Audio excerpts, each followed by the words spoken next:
We're back. And I'm back in the studio with a fixed Sparta. Big thank you to Chris. He knows who he is out there.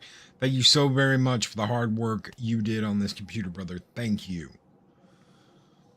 You made a grown man stop crying, so thank you. Oh, yeah. Oh, yeah.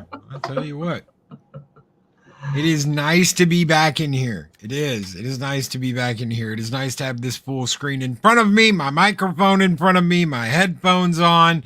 I'm not looking down at a little itty bitty laptop. Locked doors to protect you from Sven and Mexican Iron Man. Mexican Iron Man. He found refried beans residue on the CPU. So I know some refried beans got in the tank, in the water cooling tank. And that's probably what gummed everything up. Thank you, Mexican Iron Man. No, but on a serious note, Mexican Iron Man messaged me today and was like, "You're getting her back today." I'm like, "Yes." He's like, "All right, dude. We're gonna get it. You're gonna get it set back up in the office." I was like, "Yes, I'm gonna get it set back up in the office." He's like, "All right, congrats on getting her back." I was like, "Oh." So I think we all know the feeling. We become so dependent on certain niceties or conveniences, and then when they're taken away, it's just I mean, I don't mind this the laptop. It was there. It got the job done. I got to keep doing the morning show. But man, I hate laptops. But if everything goes down, you can always contact one of us, and we'll make sure that you can use our links, what have you, to get your live stream running. Wow, I appreciate it. I appreciate it. All the messages, all the offers of help. Thank you guys so very much. Oh yeah. Snowdub says, I heard Maria may be making an appearance tomorrow night. It's possible. I don't know. I never know who's going to show up on Friday nights. I have no idea. I have absolutely no idea. You got a good thing going on there. What do you got for us tonight, brother? More than anything, I'm waiting for part 3 from yours. But I do have something.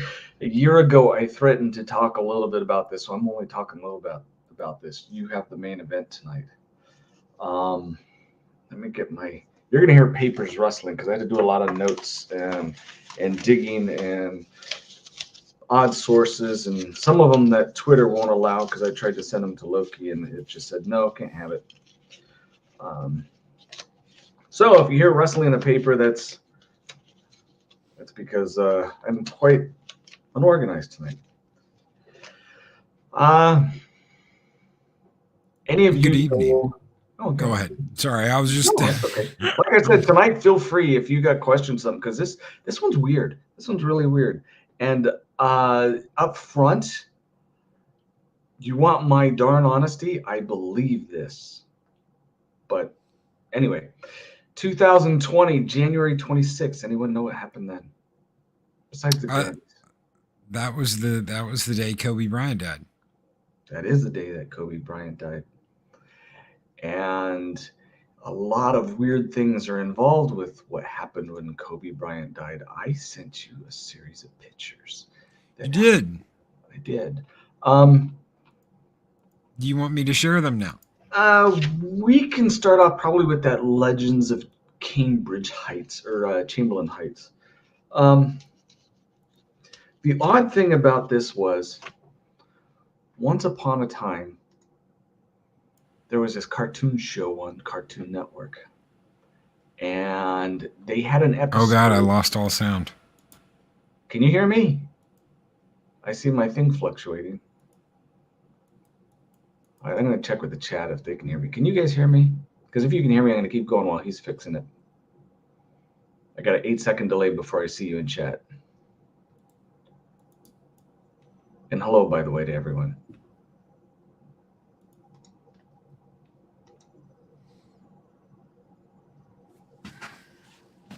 Okay, you can hear me good. All right. Um, this was a show 2016 Cartoon Network show, and they had an episode that had to be pulled. I don't know if Loki can advance the pictures yet, or if he's still working on his sound, but it caused a huge uproar, and they didn't remove the episode until 2020 after Kobe's death. The name of this episode that they did was called End of Day. And believe it or not, it pictured a helicopter crash with our three little guys here up front standing next to the helicopter. Kobe Bryant hanging outside of the helicopter, holding on to his trophies after his helicopter crashed. And the kids say, "Hey, well, yeah, we'll help you out. Just hand us your trophies." And, or pass your trophies. And he says, "Pass." And then the helicopter blew up and it killed him, left nothing but his 5 championship rings spilling out on the floor. Well, you guys know how Kobe Bryant died. Hey, I can hear you. Can you hear us? I can hear y'all. I can hear y'all. I lost like a USB connection. So Okay. yeah. Sparta is still spitting sparks at you. Can you show them the next cartoon picture just so Yes. Yes. That's really torqued a lot of people up. There it is. Just pass me the trophies, and there's Kobe in the helicopter crash. And he doesn't pass, so the joke was he blew up in a helicopter crash 4 years before it happened. Some people think, oh, yeah, that's a neat little coincidence. Go ahead and show that next little picture in the series, if you don't mind, that little tweet. This was a screen grab of a tweet. We're going back the other way. Here we go. You got Kobe's face, .noso. Kobe, look at the date, November 13th. This is 4 years before the cartoon. Kobe is going to end up dying in a helicopter crash. You know, it's weird that you've got, okay, so you've got this, which, I mean, maybe this guy knows that he flies in a helicopter all the time. Like, he's like, hey, man, I'm Kobe Bryant. I'm always going to be riding in a helicopter. And then you got the cartoon, which is like, yeah. But I would say Simpsons have done a lot of shit that's actually happened. Yes. Yeah, and it kind of makes you wonder, because there is, some of you may know, one of these days, if I can get my hands on it, I will, but I know they're quite expensive. There's a card game or a board game, and maybe Mark the Infinitely Tired has it. I doubt it. I think the name is the Illuminati game. And it goes through a lot of weird things. And a lot of, future events. It describes things that you'd almost think it was Nostradamus, but in a lot of ways, these things seem to be planned out. There is something in Luciferian beliefs, I've talked about them on and off, where when they do rituals or sacrifices or what have you, there's a couple ways that it makes it more potent for them. One is to say exactly what they're going to do before they do it, no matter how horrific it will be. Like the Simpsons episode where it has Bart in front of the Twin Towers and it has a 9 on there. And then so you put it together and it's right next to each other. This is 9/11 with the Twin Towers, and people go, whoa, they knew what was going on. Or the episodes with Trump being president or what have you. They tend to gain a lot of power in these things. But there's some side things that are really, really interesting with this. He died the day of the Grammys, several hours later. And This is what was really freaky about the Grammys at the time. I don't have any of those pictures for you. I had searched for them, but they were kind of tough.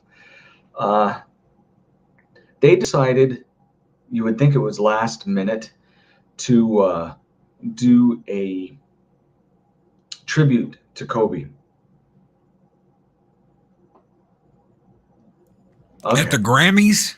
Yeah, they did that Grammys that night. They decided to do a tribute to him, amazing what they did, because some of the performances were done, well, similar to what they've done before, but they were black mass, and they had voodoo ritual things with people all dressed in voodoo garb. You may be able to find them.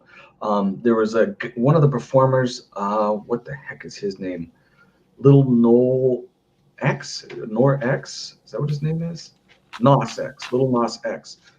He was part of his skit was dancing in front of a bleeding skull, and that was supposed to be a tribute. And here's where it gets weird. You think, well, maybe that's just another coincidence. Years before, Whitney Houston had died.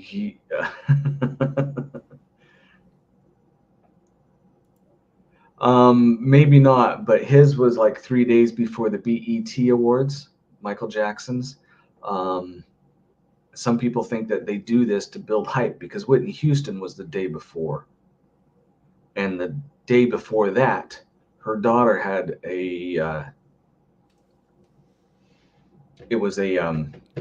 she almost drowned. Oh, really? I had no idea about that. Yeah. And they got Whitney Houston the day before the Grammys, and people think that this was all set up. There's very mysterious things. I can get into Whitney Houston sometime about it too. But the date, January 26th, in Luciferian, they got several of the books. What's it called? I'm trying to think of this thing. Like I said, you're going to hear my papers rustling around. It's called the Grand Climax, and it is used for certain ceremonies, and one of the ceremonies involves having a sacrifice of a young girl, which was attempted on Whitney Houston's kid, which was successful for the number 13-year-old Kobe Bryant's kid. She died in a plane crash. Incidentally, there was no black box on the helicopter. No one knows why it went down. So let's move on. Oh, and it was 1 week before the NFL. Some people think that the Super Bowl might have benefited from some of this too. Just coincidences. You add them all up, you can make what you want of it. Some of the things that were happening at the Grammys that were changed at the last minute. They had dark fire, red and black all over the place. But he was blue and gold for the Lakers. It was held at the Staples Center, which in LA, any of you who used to go to the old, and I think they still do it, I went to a bunch of EB, or not EB, was it it's a big gaming show. I can't remember the name of it. It happens once a year. E3. E3, yeah. Yeah, they used to do, most of them have been held at the Staples Center. But there's a lot of places, and for some reason they chose the Staples Center for the Grammys that time, with the red and black instead of his blue and gold, people dressed in voodoo garb, mock sacrifices. It was, if you can get a chance to play it or find it, you'll see exactly what I'm talking about. Oh, and one other thing. This is kind of a stretch, and this one I think I'll take it as a stretch. The number 9 in Luciferianism a lot of times is a high number for them, like 13. 6, 9, 13 are the big ones. There were 9 people that died in the plane crash. Alea, I don't know who this was, but she was somebody big who died in a plane crash 2001 with 9 people.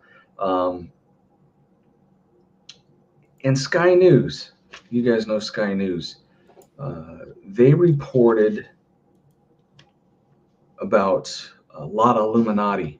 It was actually on their news report. She was reporting saying there was a lot of Illuminati people present when during the last, I think it was I'll have to go back and check, but it was reported that the same night. It was one of the basketball games. It might have been the one where LeBron James, he actually hours before had beat Kobe Bryant's record, making him the top 3 scorer of all time. And some people think that was another sign of retirement of Kobe Bryant. We're not into the really weird stuff yet. These can almost be dismissed as coincidences. The little kid's plane crash, what was the other one? Oh, I still have to do a big one. This is that game you were talking about. Mark sent this to me. Yeah, I think that thing goes for a mint now. I think it's like $1,000. I don't remember. That's if you can crazy. find it. Yeah. One of these nights I should go through that because the cards on it are just crazy. I learned about one recently that has, it talks about the Library of Alexandria. Yeah. And it has a guy on there with his, he's got a turban and a gown on, and he's running with a book. And it says, they think the library was burnt down, but we were able to escape with the goods before it was burnt. So it goes in with the Vatican, and people think that a lot of that stuff was stolen and hidden and then later sacked to cover the theft. All right. Mark said it's $700, $699. Yeah, I knew it was up there. Okay, let's before we get into the ESPN, the kids show, I want to get into the Mamba. That's the next one. Yeah, the Black Mamba. This picture here is part of a commercial that was pulled down. That is Kanye West standing over an empty display case. You see behind him is a bunch of shoes in reference to souls, and he doesn't have the Black Mamba soul. During the episode or this commercial, it was like a mock-up movie to make the commercial. Bruce Willis shows up, a bunch of demons show up. Kobe Bryant has to play against them all in order to keep his soul from Kanye, who some say symbolizes the devil. Kobe eventually wins, knocking the guys off the court and everything. But at the last scene, that's the rooftop scene. They play on a court of fire. Yeah, no, it's okay. There we go. You see the big Nike sign in fire, and above there is a burning helicopter crash. We have a bunch of these things associated with Kobe Bryant having a helicopter crash on a certain day, certain number, with a girl, young girl as a sacrifice. Take it or leave it, but there is some weird stuff there. Like I said, I personally believe this was projection. They were telling you what they were going to do long before. And as soon as his record was gone, they had used him up. He was done. They told us what was going to happen. I've learned enough about these people, the things that they can do. Maybe someday I'll let Loki tell you some things that I told him, things that I learned a long time ago that I don't share with anybody except, maybe someday you'll hear about them. But that, I think, they were telegraphing that this is what's going to happen. And it did, just as they told us it would. Why kill him? Yeah, Pat S. Yeah, I see that. Pat S. says, why kill him? Let's get into the ESPN thing, because he was they do these things on certain days. I talked about the hotel a year ago. I can't remember the name of it, where John Lennon was killed. There were several other people that were killed. They do these things on certain days. It's always on recorded Black Sabbath holidays or celebration days. These are in books that have been around for a very long time. They weren't made up as these incidents happened. And people don't think they're, some people think they're coincidences. I see a pattern here. But yeah, you can go ahead and show that little picture of Kobe and the puppet. This was an ESPN, and you can still look it up. I gave Loki. Oh yeah, I watched it. I'm getting the link in case you guys want to watch it.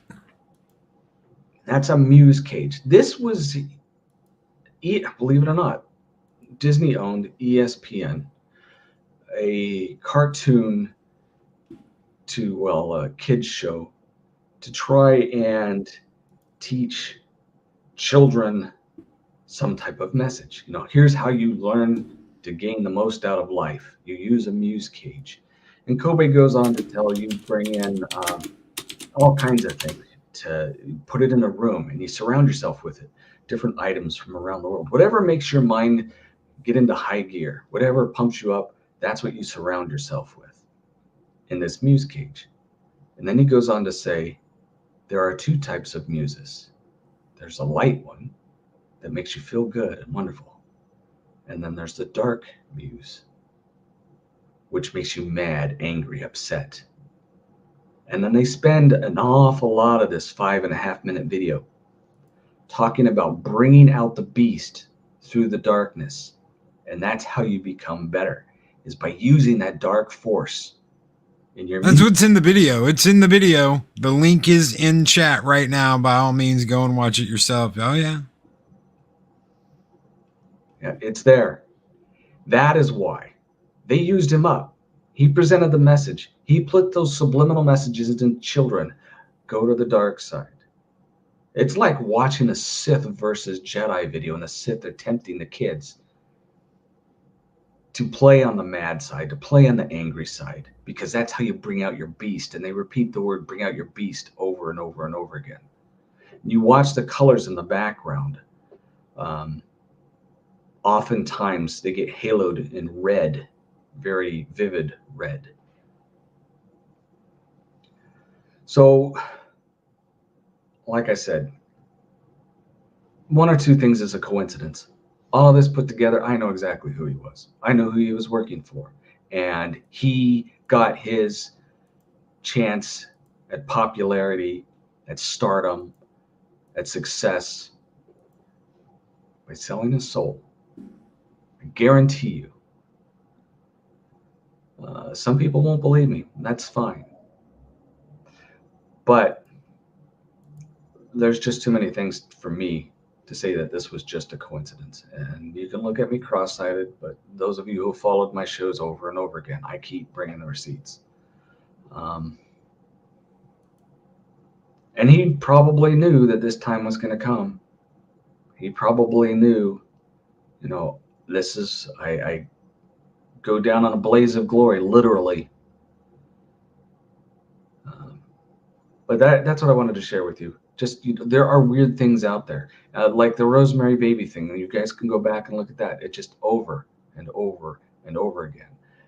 I don't think there are too many coincidences.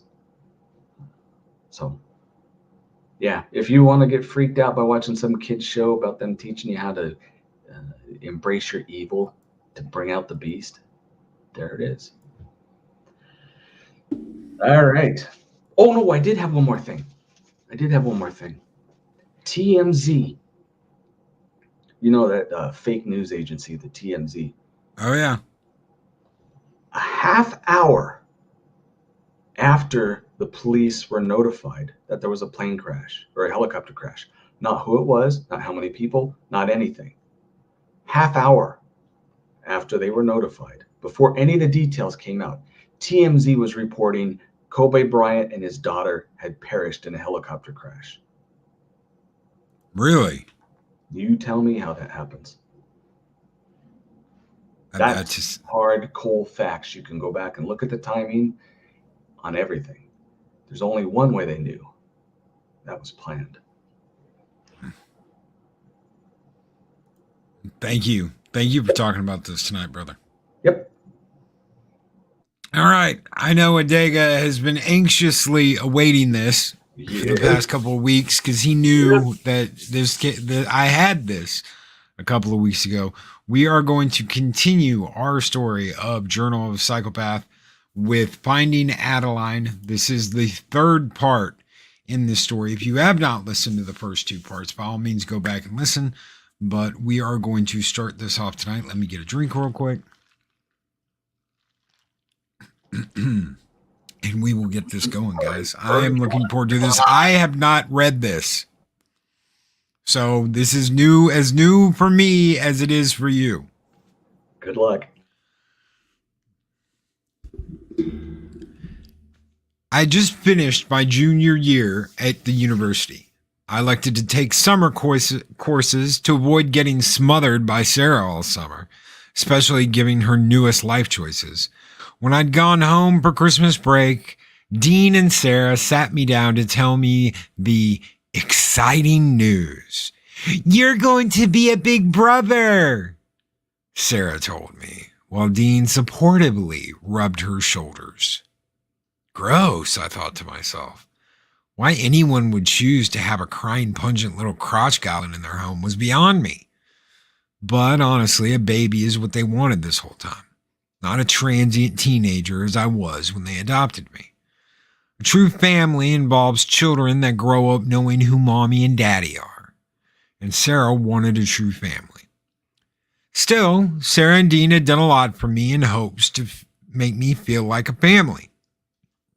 I needed to keep giving them that satisfaction, at least until my rent check wasn't coming from their bank account every month. Sarah was staring at me intently, with a look in her eye that, for some reason, longed for my approval. I put on my loving, grateful foster son expression that I had been practicing since high school. "That is so great," I told Sarah as I reached forward and softly grabbed her hand. "I am so happy for you, for us.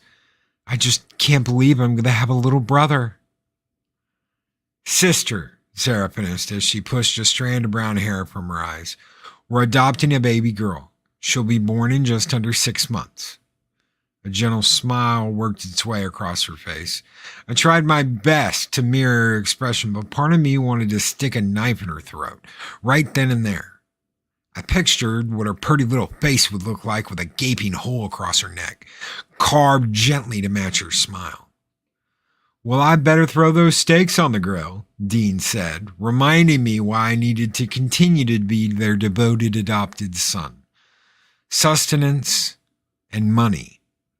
Until I was able to bankroll myself, I needed their routing number on my side. It wasn't hard to convince Dean and Sarah that I needed to take summer classes. Given that I was double major in finance and business management, I still had plenty of advanced classes needed for my graduation.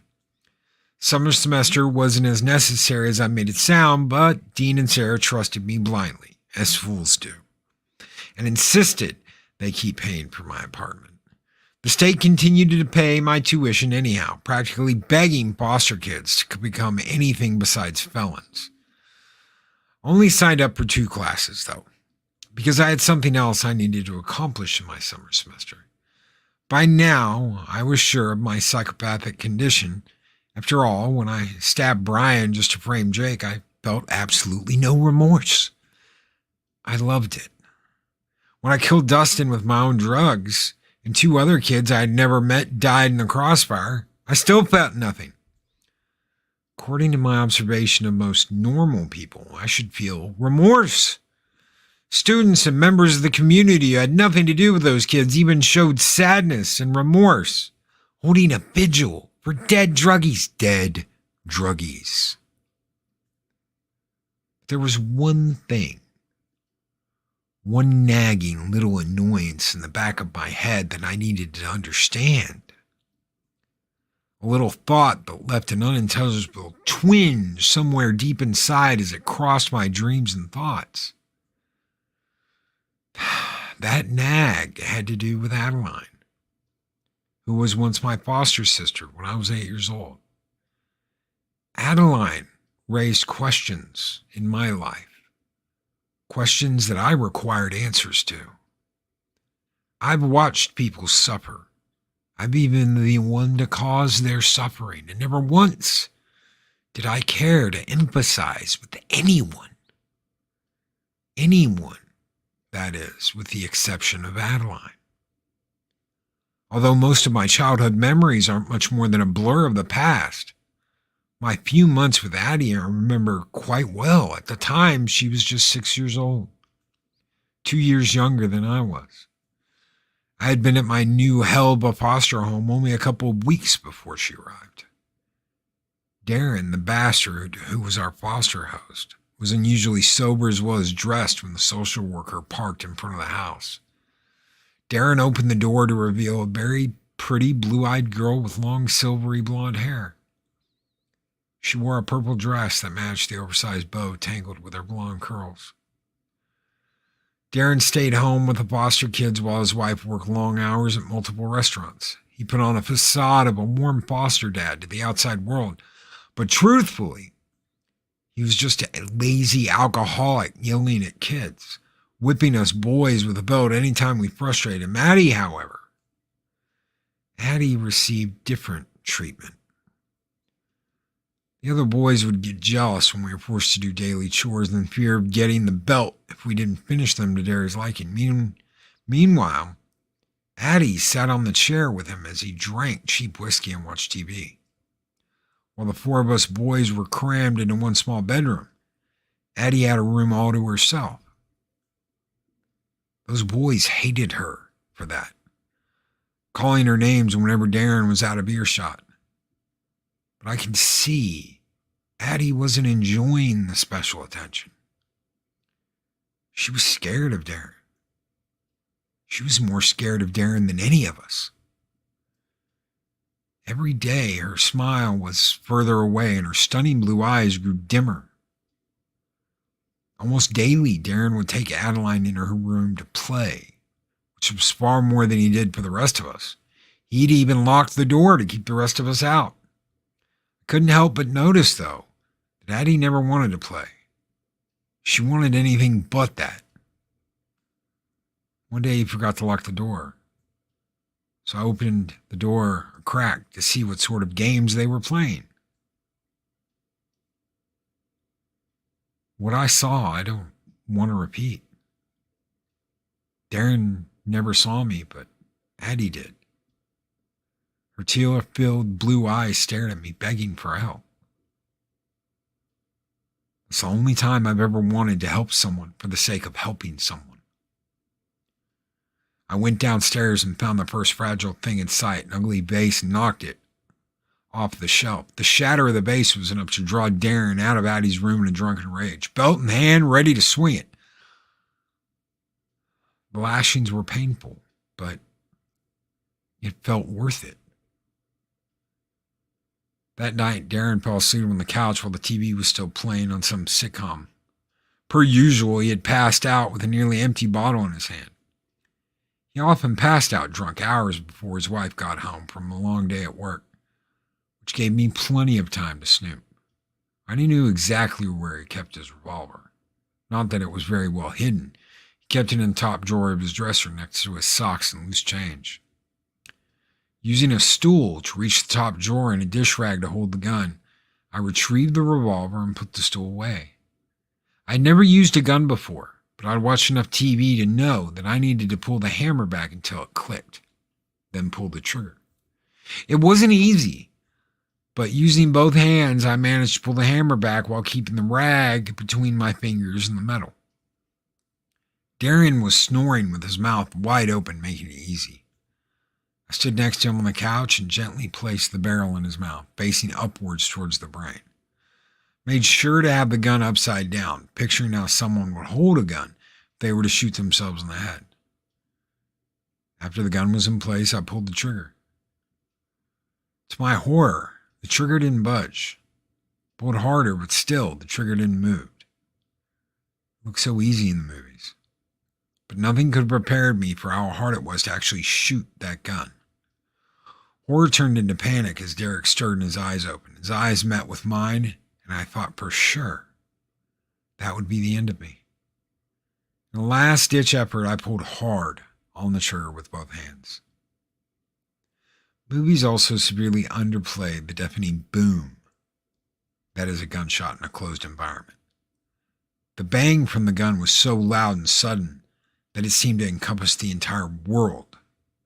I was so startled that I fell to the floor, the gun clattering to the ground beside me.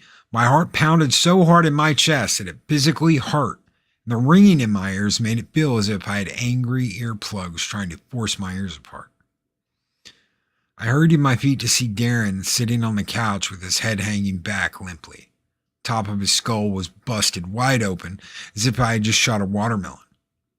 A splatter of blood had painted the wall and ceiling behind him with chunks of skull and brain matter adding to the texture. As I watched blood pour from his mouth and down his white shirt, I was shocked to notice that behind the couch stood Addie. A splash of red disturbed her blonde hair, but she stood motionless. I met the gaze of her stunning blue eyes, which looked as if they wanted to cry but didn't have enough energy.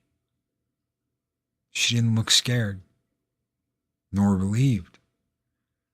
Instead, her face had an expression of painful understanding. Even at her young age, she knew what had happened. I lifted my finger to my lips, as if to say silently, "Shh," to which she gave a single nod. I heard the creak of a door upstairs, followed by nervous footsteps, which quickly brought me back to reality. I placed the gun in Darren's hand and quickly ran into the bathroom nearest the garage door, so I could pretend like I had been there the whole time and was too scared to leave. One of the older boys called 911 while I was still in the bathroom cleaning a couple of speckled blood splatters off my face. It didn't take long for police and subsequently the foster child care workers to show up.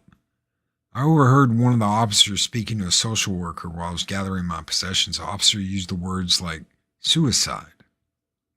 As far as I know, that's as far as that investigation ever went. The last time I saw Addie, she was being ushered into a different caseworker's car than I was. Although we didn't speak a word, we made eye contact, and it said it all. It was a look of mutual understanding. I'm pretty sure she knew what I did. She also had the look of relief, knowing that her nightmare was finally over. Although those events took place more than a decade before, they still played through my mind frequently, followed by the deep twinge of something that I didn't understand. I didn't like that twinge. I needed it to be squashed. After making the decision to find my answers, I found a kid who was a major in computer networking and desperate for social interaction. While I prefer to avoid unnecessary social interaction, Brendan craved it, desperately hoping for the approval of our dim-witted peers. Unfortunately for him, he had absolutely no idea how to interact with people. His awkward posture and random unrelented comments put most people off to wanting to befriend him.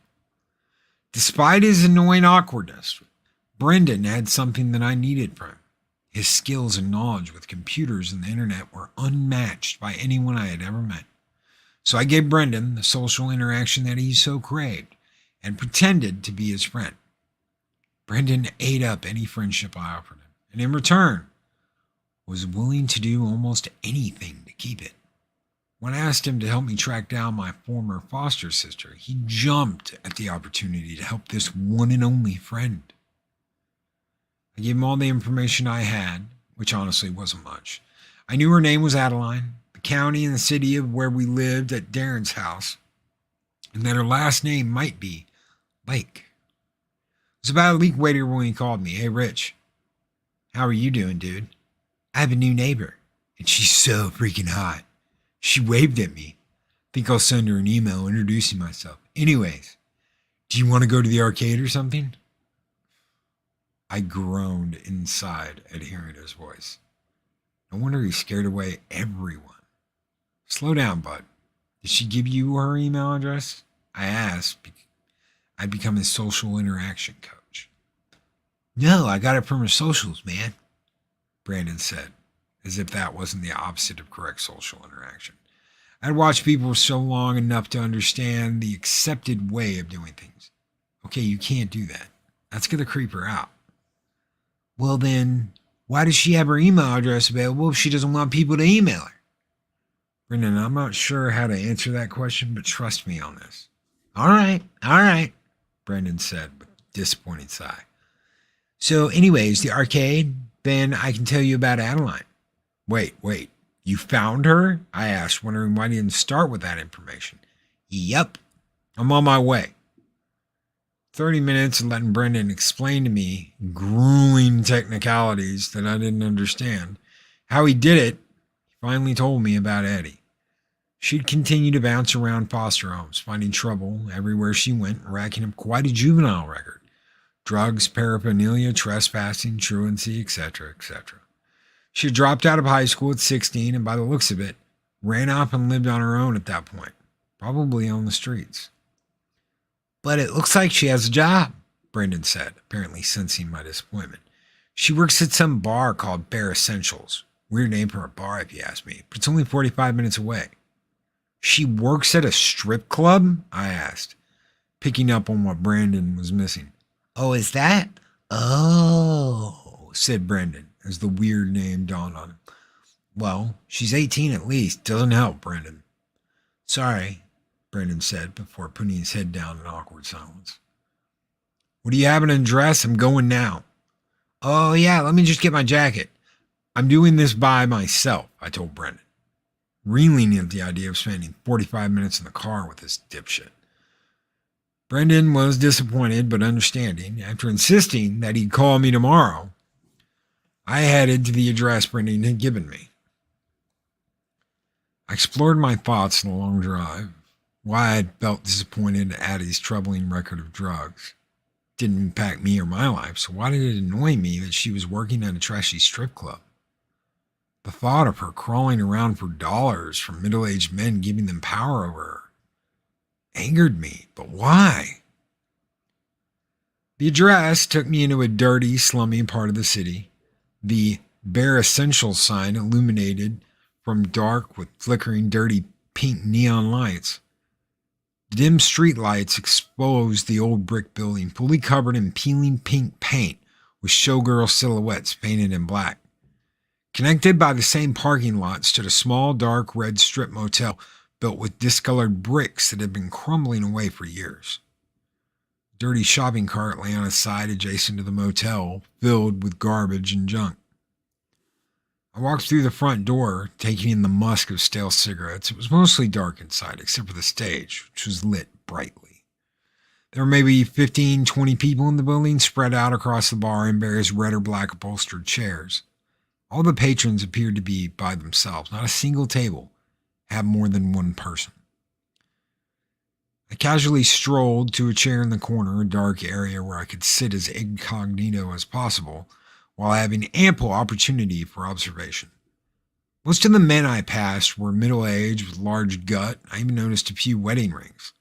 I imagine these guys telling their wives that they are working late so they can come to hide in a dirty strip club and interact with pretty young ladies. Perhaps they pretended that they are young again, imagining themselves as a young buck that could score attractive young women. What can I get you, honey? I looked up to see a woman wearing short black shorts and a black bra, holding a small black notepad. Although she looked to be around 30, her voice sounded as if she'd been smoking cigarettes for 40 years. I'll take a Sprite. No ice, please. Thank you, ma'am. Told her with a smile, holding out a $5 bill. She rolled her eyes but snatched the bill from my hand and walked away. About 30 minutes went by with various dancers taking the stage before working their way to the floor to give lap dances for suckers who would play for, a closer experience. Finally, a new dancer took the stage. The club music was replaced by a much more elegant song, a refined instrumental that spoke of beauty and sadness. The music increased in volume as the lights dimmed, showing only the silhouette of the new dancer. She held onto the pole with both hands, her legs spread in either direction perfectly perpendicular to her torso. The dancer seemingly floated around the pole in eloquent defiance to the very idea of physics. She repositioned with unmatched grace, wrapping her legs around the bar and releasing her hands. Her torso extended away from the bar at a perfect 90 degrees, with her hands spread away, still floating around the bar. The lights increased, showing more detail. Her face and body matched the beauty and elegance of her dancing. Her silver hair fell behind her head as if suspended by a broken fragment of time. Her hands once again held the pole, and she slid down to the ground in one slow, smooth motion. She looked up, opening her eyes for the first time, revealing her stunning blue eyes. Our eyes met, and she stared into mine for just a moment. This was her. The once little girl watched me paint the walls with Darren's blood. The dancer was, without a doubt, Adeline. She finished her routine with the same precision and grace of which she had started. Afterwards, she walked off the stage without an acknowledgement of the small applause that was not worthy of such skill in the first place. Our eyes met again as she started walking toward me without breaking her stare. Despite the several years since we had last seen each other, we shared an unspoken recognition. A hand reached out and grabbed her by the arm, pulling her off her path into the corner. The person who had grabbed her was a tall, muscular man wearing a tidy black suit. His dark hair was slicked to the side in near perfect strands. The man looked professional, in a boastful sort of way you see with politicians and businessmen. The glimmer in Addie's blue eyes faded into dull disappointment as the man handed her off to a fat middle-aged man with a greedy smile across his face. Fatty then handed slick hair Cash before grabbing Addie around the back, his hand already working his way to her side and guiding her out a side door. I sat in my car staring at the motel. Undoubtedly, that is where Fatty had taken her. Probably a married, sexually frustrated man leaving his depressing life behind for the night to indulge himself in an erotic experience that only money could buy. Finally, I watched Fatty leave room 6, still tucking in his shirt around his protruding belly. After he drove off, I put my hood over my head and helped myself into the room. The door wasn't closed all the way, so I simply walked in. She jumped when I walked in, clearly startled, and quickly slipped something into her bedside drawer. "Jesus Christ, can't you knock?" she said before turning around. Our eyes met once again, and she froze where she was. "Hey," she said calmly. "Hey, Addie," I replied. "Been a while." "You could say that, Rich," she said while sliding a loose white t-shirt over her bra. "So what brought you here?" she said, sitting back down. "Weird coincidence running into you like this." I could sense a bit of embarrassment over the circumstances of our reunion. I pulled the chair over from the dingy brown table in the corner and took a seat. "Well, it wasn't a coincidence," I said. "I came here to find you." "How'd you know where to find me?" she asked, looking perplexed as she pulled a hairbrush from her bag. "I know a computer nerd," I said matter-of-factly. "Well, that's kind of weird," she said, handing me the comb. "But I've always hoped we'd meet again." "So what happened to Rich after—" She paused for a moment, carefully considering how to finish her sentence. "After we parted ways." She sat down in front of me and motioned for me to comb the back of her hair. I never brushed anyone's hair before, but it seemed like a straightforward task, so I started gently running the brush through her hair from top to bottom. Well, I bounced around for several years, through several homes, hated everybody, but a childless couple adopted me in high school, I told her, continuing to make long, careful strokes with the brush. "I'm at the university now." "Where did you go?" "Oh, just a bunch of shitty places, juvie too. I finally just left when I was 16. She flinched as the brush caught a knot in her hair. "I was on the streets for a while before Alexander found me. He gave me a job and a roof." "That slick-haired guy out there?" "Yeah," she let out a big sigh. "That's him. He owns the club and this motel." So he's been pimping you out since you were a minor, I asked, trying not to sound too straightforward, but how else do you say it? Oh, you're one to judge, she said, standing up and facing me. Shot anyone in the face lately? So you do remember, I said quietly, phrased more as a statement than a question. How could I forget, she said, slightly exasperated.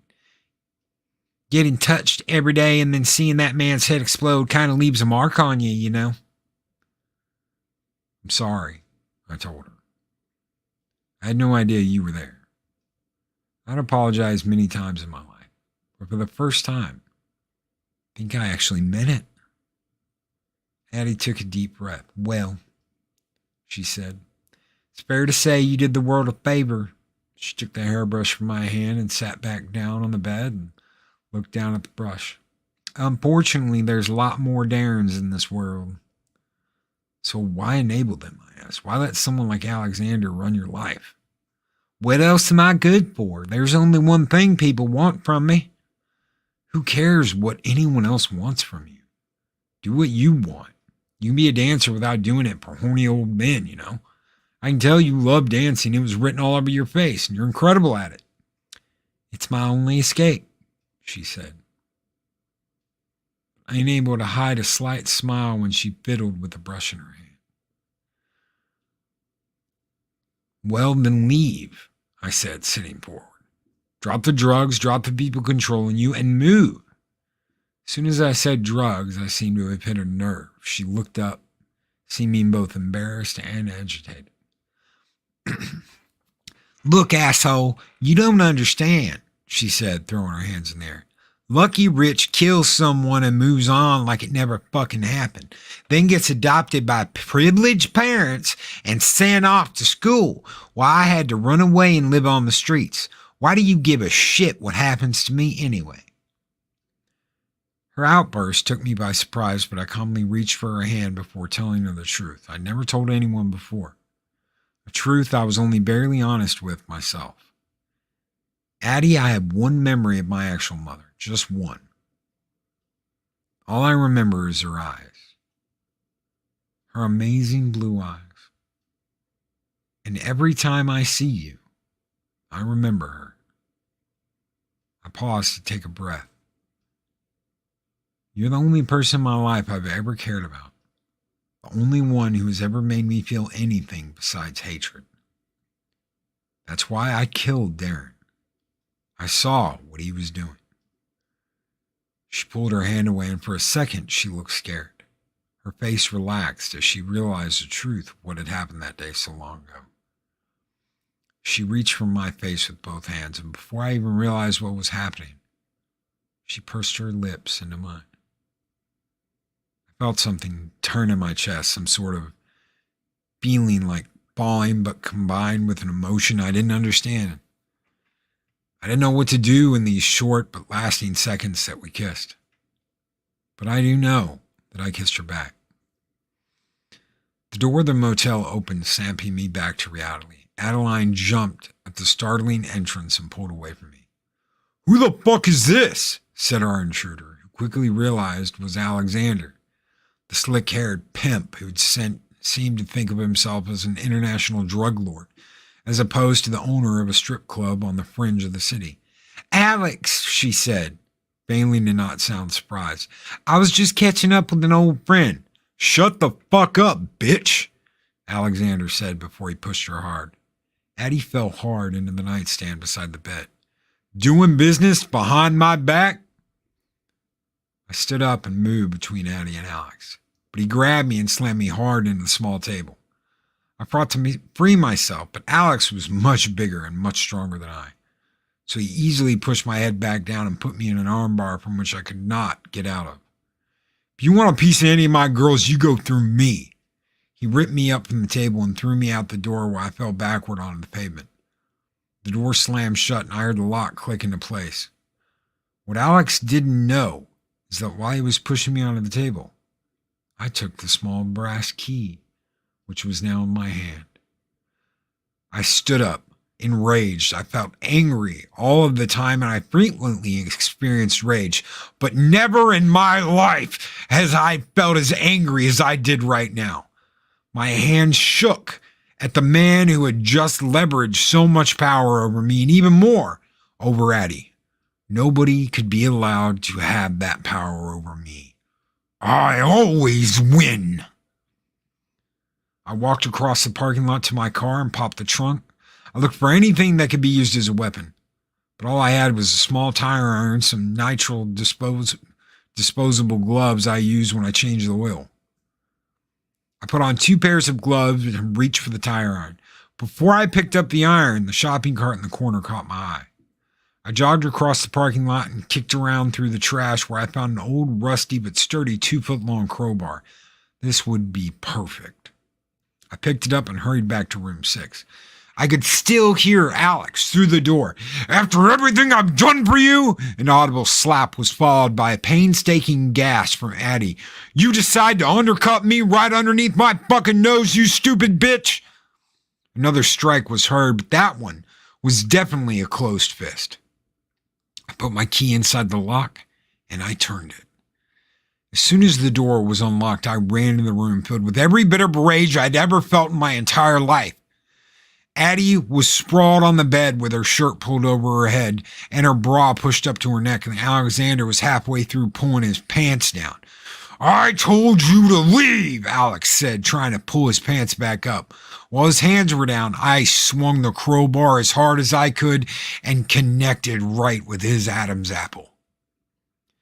He fell backward, unable to catch his fall with his legs still stuck in his pants. Rich! Addie said, scrambling to get up. Why'd you do that? Because he can't scream if his larynxes are crushed, I told her. Pulling the crowbar up, a gurgling gasp came from Alex, who struggled to breathe. I swung the crowbar down hard onto his face. His jaw cracked, and the curved end of the crowbar punctured through his cheek so that I could see it inside his open mouth. I ripped the crowbar upward, which tore through his cheek, leaving a large gape in the side of his face, in which you could see his back teeth and protruding jawbone. Jesus Christ, Rich, Addie exclaimed, putting her hand up to her mouth. He gets mad sometimes, but it was going to be fine. You didn't need to do that. Yes, I did, I said, as Alex gurgled below, struggling to get air in and out of his lungs. Don't you ever get sick of people having power over you. Don't you ever get sick of it. Feel the rage and show him who the power is. I extended the crowbar to Addie, who took it timidly. Go on while he's still conscious. Let him feel it, I told her excitedly. Revealing in the excitement of Alex's pain and imminent death, you have the power now. Addie looked down at Alexander, seemingly perplexed. Her brows then creased, and I watched her eyes embrace the hatred for the scum on the floor. She raised the crowbar while Alex looked up at her. His eyes were filled with pitiful terror as, for the first time, he lay helpless. She slammed the crowbar down on the top of his head. There was a thud as the bar smacked him in the forehead as his eyes pleaded for mercy, unable to scream. Use the pointed part, I encouraged her. She let out a grunt of rage as she crashed the bar into his head again and again, and was rewarded with the crack of his breaking skull. Adding to my thrill, she swung the crowbar again and again and again, disfiguring his face, knocking pieces of his skull away. With each strike, his bones cracked and easily gave way to the rage behind that crowbar. Finally, after 10 or so swings, she stopped. The crowbar clambered to the floor as she took heavy breaths. She was beautiful, speckled blood over her skin and silvery blonde hair. His mouth was open, with jaw fragments and teeth hanging loosely in the gaping hole that was once his cheek.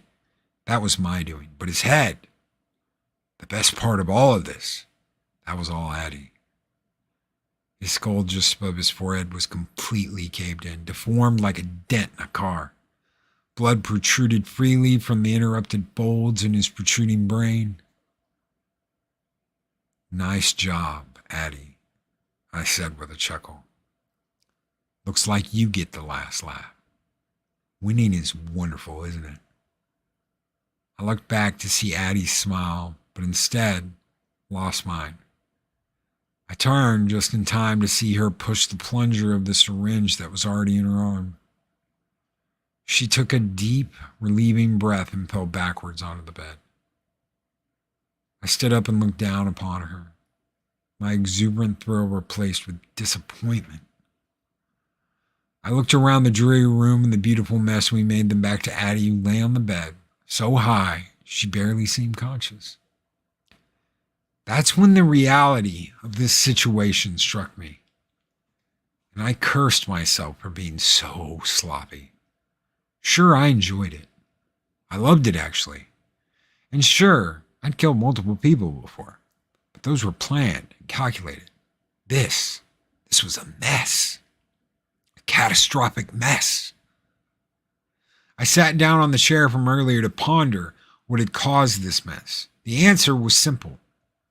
There was one thing that separated me from the worthless fools around me. I act out of self-preservation and personal betterment, while everyone else acted out of the one thing I was usually void of: emotion. I had never acted with so much emotion before. It was normal for me to feel anger. I constantly felt contempt for almost everyone around me, and even rage from time to time. But I kept all of that at second hand.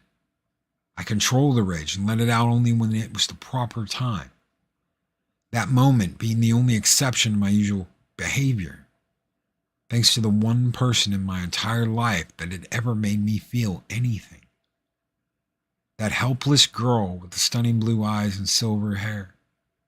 The girl who couldn't handle doing what is necessary for herself, and instead escaped the mind-numbing fluid from that syringe. I sat disappointed in Addie, but more disappointed in myself for succumbing to the foolishness of the common person. I knew not to trust anyone but myself, but I had put so much trust in Addie. What did I think would happen? She'd be able to handle a murder the way I do. Of course she would panic after. She was not gifted in the way I am, to no fault of her own. She was burdened with pitiful empathy. The mess was salvageable, though, and it was time to clean it up and take care of my mistake. I stood up with a plan and clear mind, ready to act. "Addie," I said. She barely stirred. "Addie," I said again, giving her a firm shake. "Are there cameras at this motel?" "No," she mumbled. "What about the club?" "No cameras, just in case police come," she said softly. That made sense. Putting cameras around would just be a recording proof of the crimes you've been committed. If the police ever came looking into Alex's operation, there'd be no visual evidence for them to collect. I searched around the room, looking for anything that could have my fingerprints on it: the chair, the key, the doorknob, and the hairbrush were the only things I had touched with ungloved hands. I stepped around the scum's body, careful not to touch the blood and leave a footprint. From the room, I collected a dingy white washcloth, a grocery bag, and some Lysol.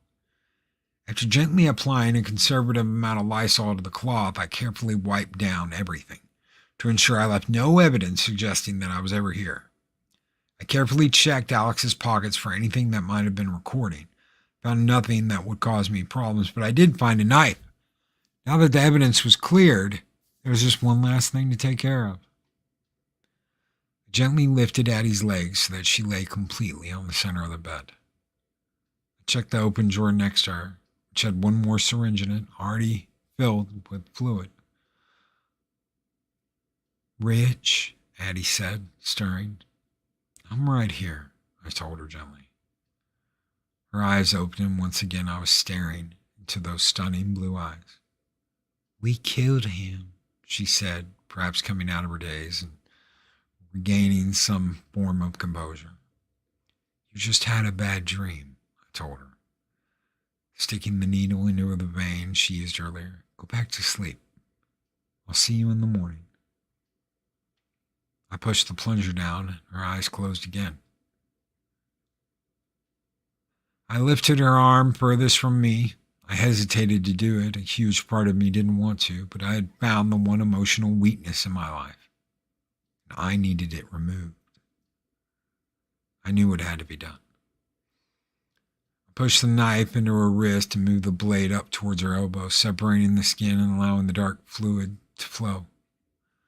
Gently placed her wrist down by her side before doing the same with the other arm. I then placed the knife in her hand and neatly laid her arm down by her side. I checked to make sure there was nobody in the parking lot before turning to take one last look.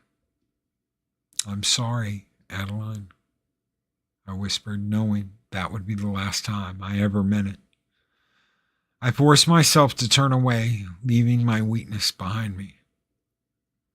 I removed the pieces of blood-speckled clothing before getting in my car and placed them in a grocery sack and wore my only undergarments and a rain jacket that I kept in my car. That drive home felt like years, but it was an opportunity for reflection and rebirth. I bleached the articles of clothing I'd worn that night and disposed of them. Unlike my previous kills, this wasn't a sensational news story.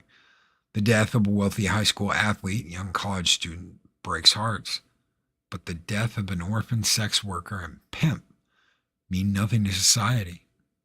Even the empathy of the common man has its limits.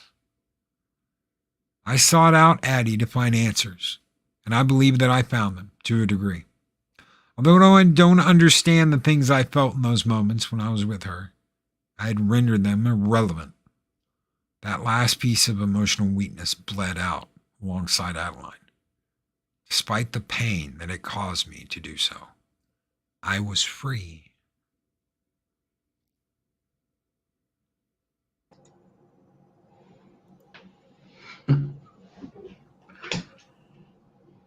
That author is brilliant. Yes. Not where I thought it would go, but brilliant. I had a feeling she's a weakness. Yeah. His path to the dark side is now complete. Yes, his path to the darkness is complete. That was worth the wait. And Mark said he has one person that could blow it for him. The computer guy. Oh, man. That was, yes, Dave Bob, worth waiting for. Absolutely. I loved reading that. I absolutely loved reading that. So, wow. Thank you. Thank you, everybody, for being here. Thank you for coming to 7 Kinds of Mischief. Thank you, Adega, for being here tonight. You did a fantastic job for your first read through. So I am going to be putting these up on the channel more professionally. So if I got to go through them paragraph by paragraph, that's what I'll do. So we will get them up and get some sound effects up too. Oh, brother, you got anything you want to share with us before we get out of here? No, I'm just doing the same old thing. My chapter on Sunday, working with Stephen on Monday. There's probably a couple other things in there. Who knows? I may be on Vinny's show tomorrow night. He usually sends me an invite on Fridays or Saturday, one of those days. But no, just the regular stuff. Nothing new and exciting. All right, well, we'll be back tomorrow. Me and Dave Bob are going to talk about what happened this week, including that wonderful interview with our good friend Frosk. Yeah, that was brilliant.